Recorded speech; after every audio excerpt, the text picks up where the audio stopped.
What I said then, I want to say again, and I'm looking directly into the camera, and I hope that left-wing politicians see this.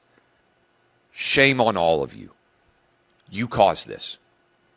You cannot incite violence, and then when the violence occurs, condemn it. Excuse me? Fucking excuse me.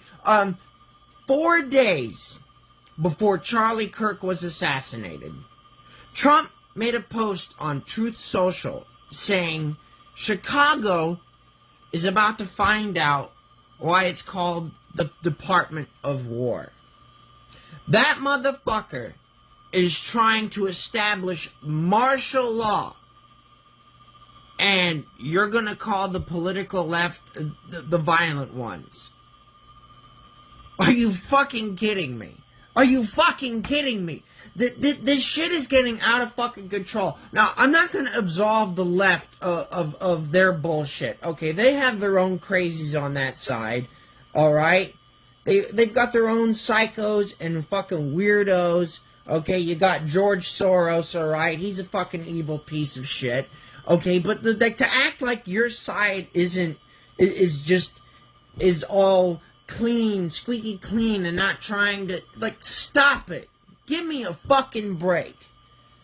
And Charlie Kirk did not deserve to die. Maybe his ass kicked, but he didn't deserve to die.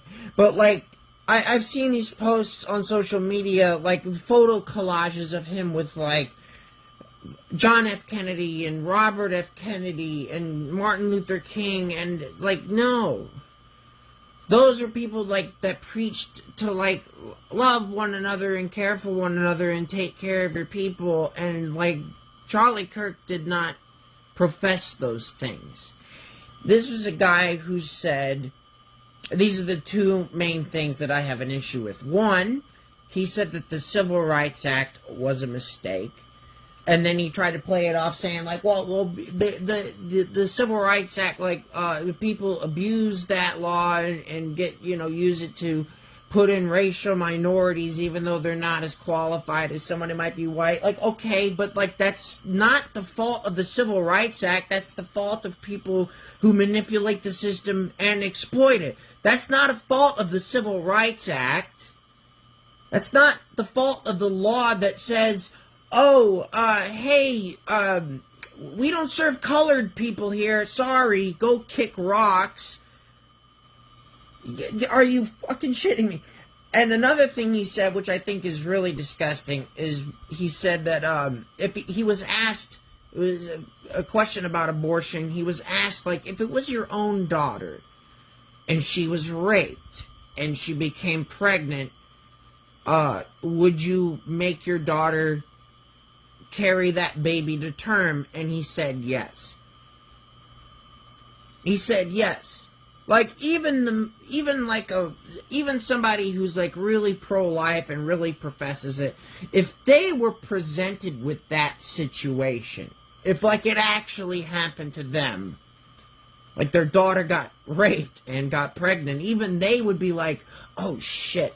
Okay, look, we'll take you to the clinic tomorrow morning, just, keep it on the down low. No one would make their daughter go through that to carry this baby to term and have this constant reminder of this horrible thing that happened to them. But he said, yeah, if my daughter was raped, and she got pregnant, I'd make them have the baby.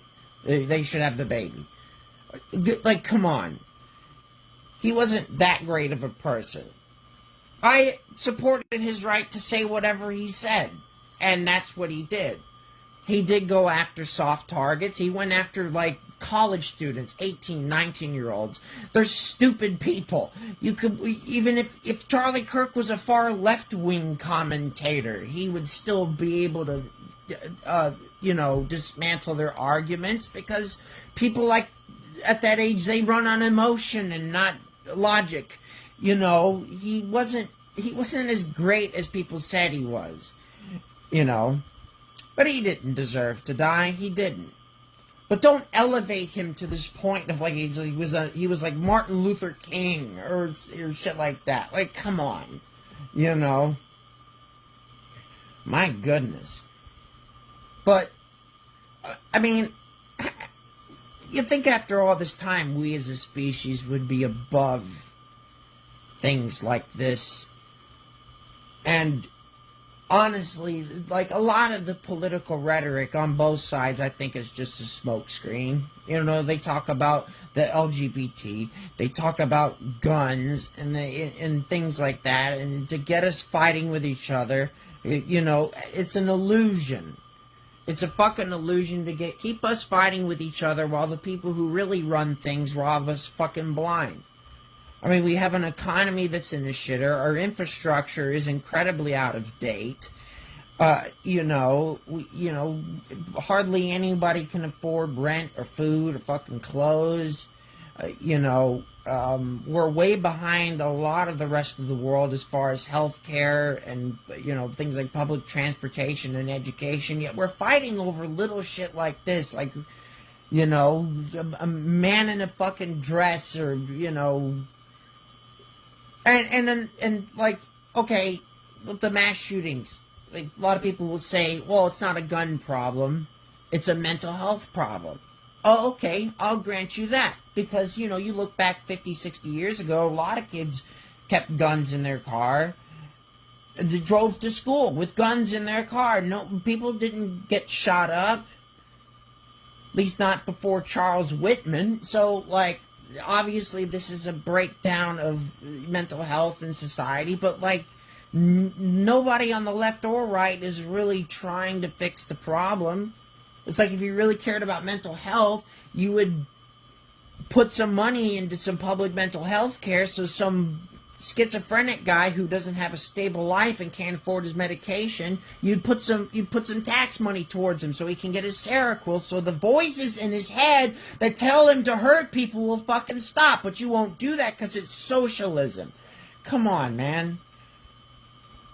Like, everybody just needs to start fucking caring about each other and trying to help each other instead of trying to just dismantle the minutia of other people, I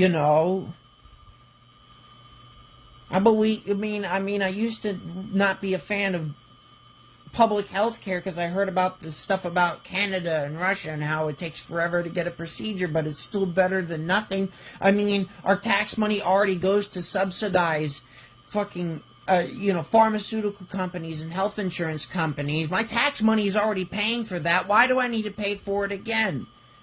I mean, just if we could, the biggest problem is that we let psychopaths run everything. People that could not give a fuck about anybody but themselves are running things.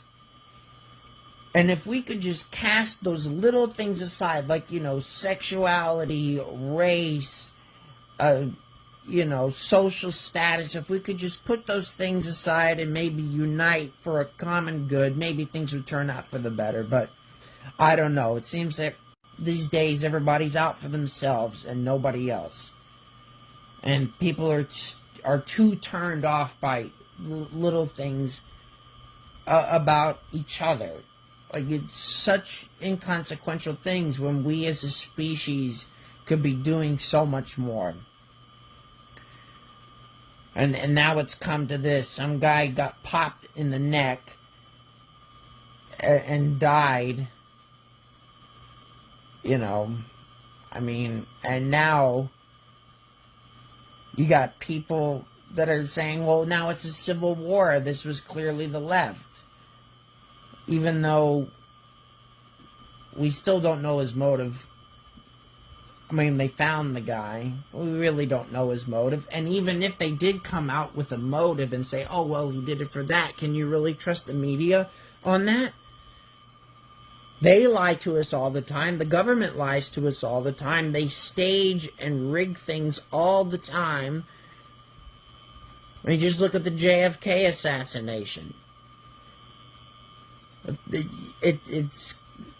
I don't know. I don't know what to think anymore.